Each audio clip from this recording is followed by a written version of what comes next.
শিক্ষিত শয়তান, ঠিক কিনা জোরে গো?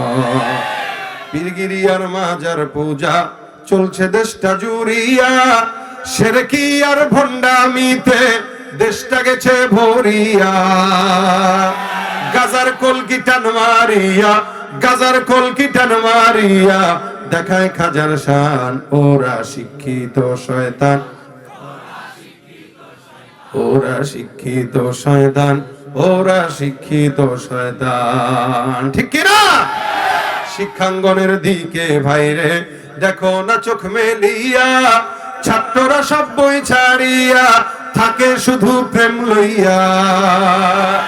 অস্ত্র সে তো সঙ্গের সাথী, অস্ত্র সে তো সঙ্গের সাথী হইতে মাস্তান। ওরা শিক্ষিত শয়তান, ওরা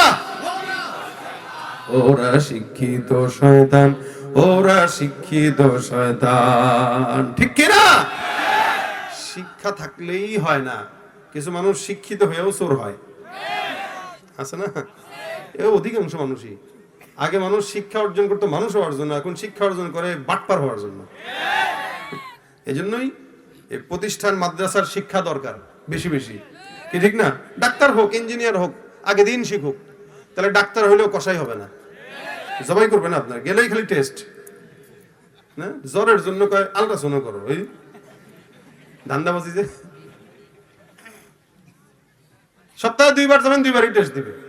যদি করে এত টেস্ট কে, তুমি কি বেশি বুঝো না আমি বেশি বুঝি, এক কথায় শেষ। ইঞ্জিনিয়ার যদি হয় আর যদি কোরআনের এলেম থাকে, তাহলে এই রাস্তাঘাটে দেখেন না রোড কদিন পর ভাঙে, আপনাকে জিনাদারে যে আল্লাহ বরকতময় রোড, এই শরীর ব্যথা হয়ে গেছে এই রোডে আসতে যায়। এই দেরি হয়েছে তো এই রোডের বরকতে, আমার দোষে না, আপনাদের রোডের বরকত। এই যে রোড গুলা করছে যখন, তখন রড দেয় নাই, বাঁশ দিছে, বাঁশ না। 1 কোটি টাকা থাকে, 60 লক্ষ টাকা মনে করেন নিজের পকেটে, আব্বার টাকা মনে করে খায়, আর 40 লাখ আপনার মতো আমার মতো বলদের জন্য বরাদ্দ রাখে, যার কারণে কয়দিন পর পর এই সমস্ত বরকতময় পুকুরে সাঁতার কাটা লাগে, ঠিক না? তাহলে ভাই যেটা বলছিলাম, শিক্ষিত মানুষ আগে হয়তো মানুষ হওয়ার জন্য, এখন শিক্ষিত হয় যত বড় শিক্ষিত তত বড় বাটপার, যত বড় শিক্ষিত তত বড় চোর। এই জন্য সুশিক্ষা জাতির মেরুদণ্ড, শিক্ষা জাতির মেরুদণ্ড না, কোরআনের শিক্ষা জাতির মেরুদণ্ড, কথা বলেন ঠিক কিনা? তো ভাইরা আমার, হযরত আবু হুরায়রা রাদিয়াল্লাহু তাআলা চোরকে বেঁধে ধরে বসে রাখছেন। চোর কয়, ভাই তোমার যেটা শিখাবো সুখবাণী, তুই আমারে শিখাবি? কয়, আপনি অবাক হইতেছেন কেন? আমি পারি, এটা যেটা পারি এটা আপনি জানেন না, তুই আমারে শিখাবি? চোর মনে করেন কষ্ট মষ্ট পায়, কয় হয়তো ভাই আছে না আমাদের দেশে, ভাই আমি চোর হইলেও তো ইমান ঠিক আছে, এত এত খারাপ মনে করেন, একটু চুরি না করছি, ইমান তো আছে। চোর কয়, ভাই আমি আপনারে শিখাবো, আপনার সন্দেহ হইতেছে? কয় তাহলে শিখাও। কয় শিখাবো, শর্ত আছে তো। কি শর্ত দেওয়া আবার? কয় তাহলে আমারে ছেড়ে দিবেন মহব্বতের সাথে, আমি আপনারা শিখায় চলে যাব। তবে এটা সত্য, আমি যেটা শিখাবো এটা দামি জিনিস, এটা কম দামি না। চোর আবার এটাও বলতেছে 100%। আবু হুরায়রা বলে, যদি পছন্দ হয় তাহলে তোরা ছাড়বো, পছন্দ না হলে ছাড়বো না।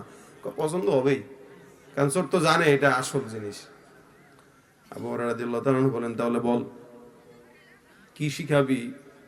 চোর এবার সুন্দর করে আবু হুরায়রা রাদিয়াল্লাহু তাআলা বলেন, শোনো, বিসমিল্লাহির রহমানির রহিম, আল্লাহু লা ইলাহা ইল্লা হুয়াল হাইয়ুল কাইয়্যুম লা তাখুযুহু সিনাতুন ওয়ালা নাওম লাহু মা ফিস সামাওয়াতি ওয়া মা ফিল আরদ মান যাল্লাযী ইয়াশফা'ু ইনদাহু ইল্লা বিইذনি ইয়া'লামু মা বাইনা আইদিহিম ওয়া মা খালফাহুম ওয়া লা ইউহীতুনা বিশাইইন মিন ইলমিহি ইল্লা বিমা শাআ ওয়াসি'a কুরসিয়্যুহুস সামাওয়াতি ওয়াল আরদ ওয়া লা ইয়াউদুহু হিফযুহুমা ওয়া হুয়াল আলিয়্যুল আযীম।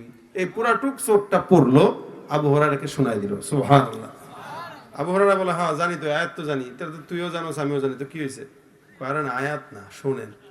এই আয়াতটা যদি আপনি রাতের বেলা পড়েন ঘুমানোর আগে, কিসের আগে? সন্ধ্যার পর থেকে নিয়ে রাতে ঘুমানোর আগ পর্যন্ত যদি আপনি পড়েন, তাহলে ফজর পর্যন্ত জিন্নাত আর শয়তান এদের যত অনিষ্টতা আছে, বদ নজর আছে, বদ কিছু আছে, সব কিছু থেকে আল্লাহ ফেরেশতার মাধ্যমে নিজে কুদরতি ভাবে আপনারা বাঁচাবে।